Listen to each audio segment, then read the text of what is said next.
today we're going to talk about the Proverbs 31 woman because she is someone that we ought to look at. She is given as a role model for godly womanhood in the Bible. And so I think it's so opposite to a lot of what we're taught as women. I don't want you to make note of what she's doing because what she's doing is unique to her culture. I want you to make note of who she is. What kind of woman is this? It's titled A Woman of Valor in Proverbs 31, starting in verse 10.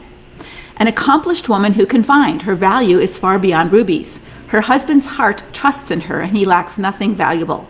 She brings him good, not harm, all the days of her life. She selects wool and flax with her hands and works willingly. She's like a merchant ship, bringing her sustenance from afar. She rises while it's still night and provides food for all of her household and portions for her servant girls. She considers a field and buys it. From the fruit of her hands, she plants a vineyard. She girds herself with strength and invigorates her arms. She's working out. She discerns that her business is good. Her lamp never goes out at night. She extends her hand to the spindle and her palm grasps the spinning wheel. She spreads out her palms to the poor and extends her hands to the needy. She's not afraid for snow for her house, for her whole household is clothed in scarlet wool. She makes her own luxurious coverings. Her clothing is fine linen and purple. Her husband is respected at the city gates, and when he sits among the elders of the land, she makes linen garments and sells them, and supplies sashes to the merchants. Strength and dignity are her clothing, and she laughs at the days to come. She opens her mouth with wisdom, and lessons of kindness are on her tongue. She watches over the affairs of her household and does not eat the bread of idleness. Her children arise and bless her. Her husband also praises her. Many daughters have excelled, but you surpass them all. Charm is deceitful and beauty is vain, but a woman who fears Adonai will be praised. Give her the fruit of her hands. Let her deeds be her praise at the gates. This is one empowered woman. She's got what I call a big circle of great character qualities. Now, we may not choose to do all the tasks that she did.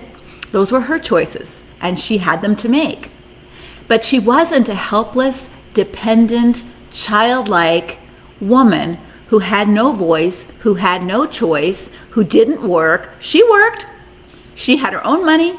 She discerned her business was good. She had a thriving business. She used her money. She stewarded herself both physically and financially, we see in here at least. And she was generous to others.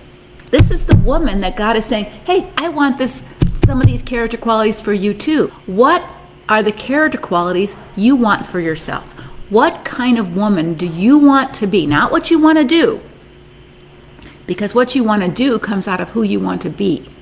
So what kind of woman do you want to be? And what's in your way?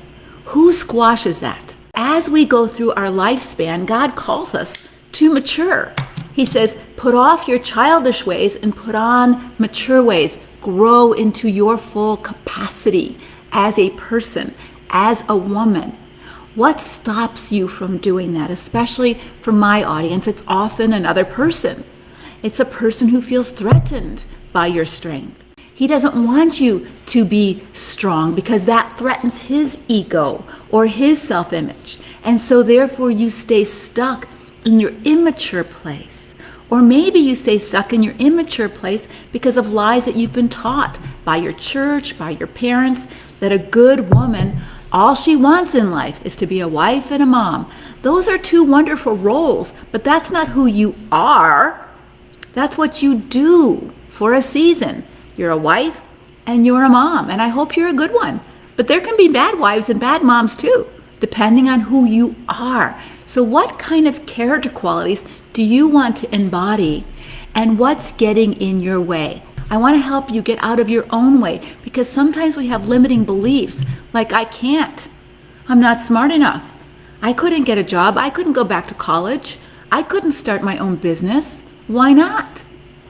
Maybe there's some obstacles out there, like a husband who doesn't want you to do that, or small children, or other things.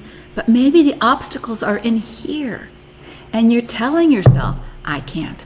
I love that this woman is not a fearful woman. She lives her life as an owner. And what I mean by owner versus a victim, she lives her life as a steward. Like, this is my life. I only have one life to live. You might look differently on the outside as you develop yourself. Not everybody's going to do what she did. But what are you made to do? If you want to be who God called you to be and be able to live your life full out and smile at the future unafraid, then you have got to identify what are your obstacles and what holds you back and begin to move through them. And don't let any one person, including a spouse, step on the person that you were meant to be. What are 3 or 4 big circle items that you'd like to be in you? I'd like to be wise. I'd like to be generous. I like to be kind. Those are my 3 right now. So if every day I say to myself, whatever I do today, whatever I do, I don't know, but in that doing, I want to be wise. I want to be generous, and I want to be kind. And then at the end of the day, ask yourself, so how did I do today? Not, did I get all my 55 things done? But was I wise? Was I generous? Was I kind in whatever I did? We're so busy fixing everybody else. We're so busy doing without any reflection of, is this what I'm called to do? Is this what God wants me to do? You can be busy. You can be busy, and still live a meaningless life. That is not what God wants for you. Join a special webinar live with Leslie on Tuesday, March 30th. Learn how long you should keep hoping for your destructive spouse to change and how you will know his change is real.